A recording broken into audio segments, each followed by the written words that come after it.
Sejak kapan mulai usaha lumut ini, Pak? Udah lama. Udah lama, Pak.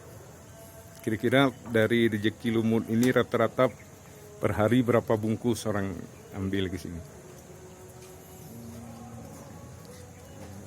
10, 10, 15, 20 lah. 20 rata-rata ya. Katanya di sini lumut di sini bau sau. Ya, Itu penyebabnya apa? memang lumut itu bau sawo. Memang lumut. Jadi orang bilang kalau mau cari lumut bau sau datang ke Sadong Julumudi. Sadong Jungbungi di sini gitu. Ya, Nggak ditambah lain di sini. Memang aslinya bau sau gitu ya. ya, Kemudian dari ini kan rezeki lumut. ya, Pak.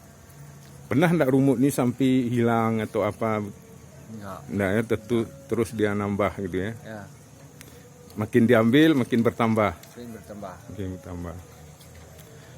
Baik, mudah-mudahan rezeki ini makin melimpah. Terima kasih Pak Emdin ya.